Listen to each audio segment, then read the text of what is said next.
What's up, guys? Eric Williams here once again across Walnut Creek, and I'm here with Bryant Pangolinen.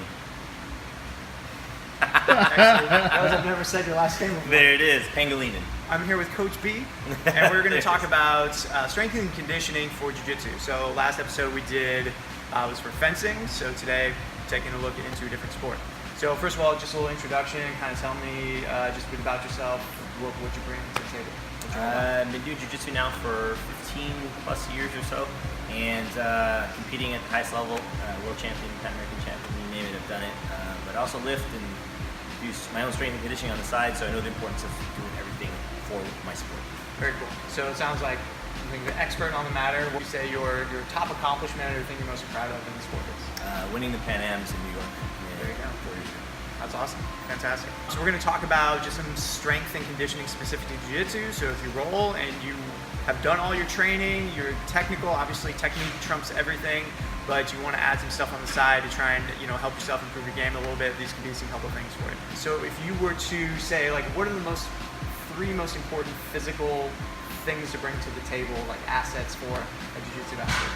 Body awareness, the use of your appendages, making sure you know what you're doing in and around and on the floor, use of your hips, and core strength are definitely tie into all that. Cool, okay. So we're going to touch on all those, and I'd say probably like the automatic fourth or fifth one there is injury prevention. So we'll talk about those a little bit too. So first one, we're talking about use of appendages. So what's like an important thing that you're doing in Jiu-Jitsu that requires strengthening your appendages?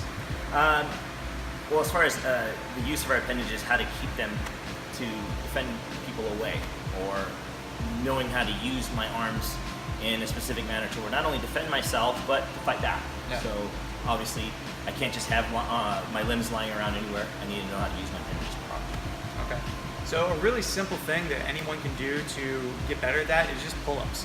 Pull-ups are going to develop some great upper body strength. You don't need hardly any equipment, and you're also going to develop some great close quarter grip strength as well. So those things, does that sound like be absolutely roughly translating? Yeah. Also in Jiu-Jitsu, we wear a gi, we wear the kimono, and when we're pulling, we're on the bottom position, what we call the guard. We're grabbing the actual sleeves of the gi. So a lot of the pulling is right here. So our back muscles, our lats, everything is working as we pull. And you can keep it simple. You can do volume, you can make them heavy, you can go wide, you can go narrow. Any variety is going to be beneficial to you, just as long as you're getting some engagement across that system. As far as use of the hips, so what kind of things are required of the hips when you're doing Jiu-Jitsu? Movement on the floor, because ground fighting in itself it's not normal, it's not natural. Right. So learning how to move on the floor efficiently and I guess in a smooth manner, especially when you're under duress and you're being attacked, whether it be on a day-to-day training session or even self-defense on the street, knowing how to move on the ground properly without not only injuring yourself more or getting yourself caught in a bad position. So. Okay. So I'd say in order to maximize the strength of your hips, and again going for fairly low barriers to entry, is doing various kettlebell complexes. Kettlebells are great, simple tools. You don't need but one of them. You can do a lot of really cool stuff. Strengthen the hips, make sure you have awareness with your hips, and then also just create some resiliency across your posterior chain so that you are better prepared to handle the blows, but then also dish out the blows. And variety, again, is going to be much to your advantage. You can do swings, you can do snatches, you can do windmills, anything that allows you to just challenge your body and move around with some of that outside load is going to be beneficial for you. And then last, talk about this idea of spatial awareness, right? So tell me about how do you need to be and function when you're sparring with someone? When in day-to-day training, we're on the ground a lot, and if you're not familiar with proximity, how quickly somebody can get to you in a short physical space, then a lot of bad stuff can happen. Not to mention, if you don't know how to fight your way out of really tight close quarters, clearly you're going to get crushed, smashed in all kinds of different ways, and it really teaches you how to move efficiently when you're in those bad positions. So we talked about sort of an example that I experienced in class where I was rolling, I was doing my thing, and I couldn't even see him. Coach B stops me and he goes, "Eric, here, do this." I can't see him, I have to go, okay, right arm goes to here, left leg goes to there, and I had to have a very clear brain-body connection. And so one of the things that's, again, referring back to kettlebells, but really important for all the things we discuss, is the Turkish get up. It establishes proximity, it establishes stability, but then also some brain-body connection so that you are doing a very specific thing in a very specific order and not messing it up and doing the wrong thing, getting yourself into trouble or a bad spot. And just like we talked about earlier, use of your appendages. If you're doing a Turkish get up, you can't just have any one of your appendages doing nothing. Everything's working. Yep. So thus far, we've gone through a lot of ways to kind of address things head to toe. All you need to pull a bar and a kettlebell, so pretty low on equipment.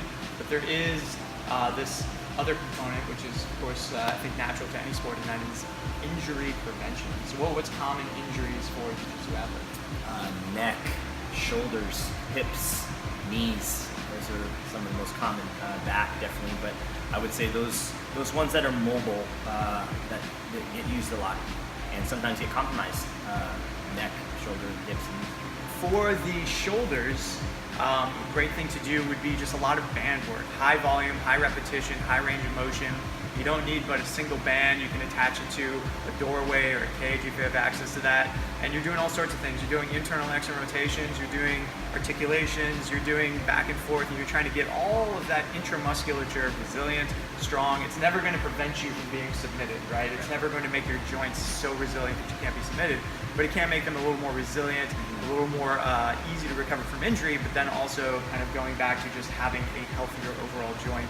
Sounds like it's very important for everyone in that. Absolutely. We're talking about the neck. So neck is kind of a tricky one, right? And so really what we want is strength in those intervertebral spaces, so everything is staying nice and consistent and on lockdown. So a great movement to do that would be a Jefferson curl.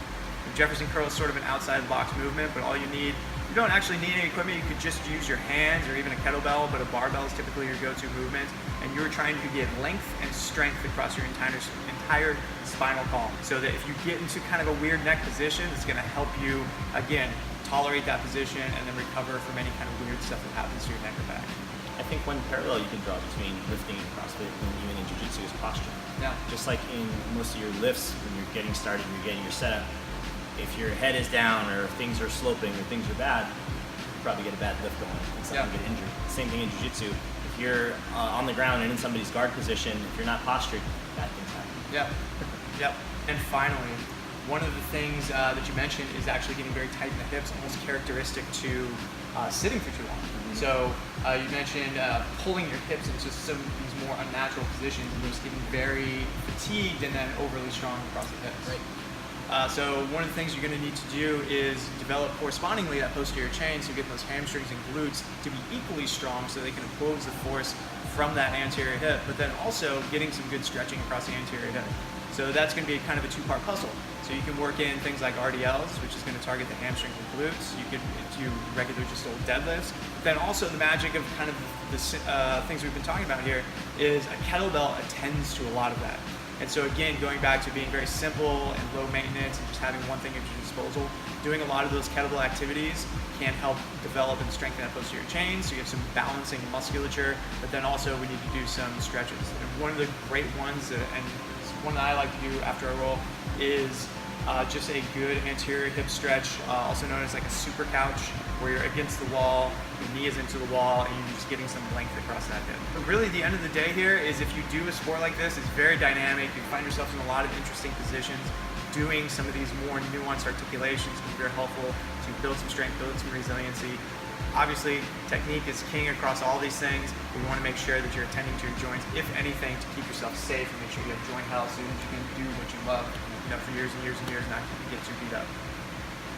Cool? Thanks, man. Thanks, sir. Appreciate it.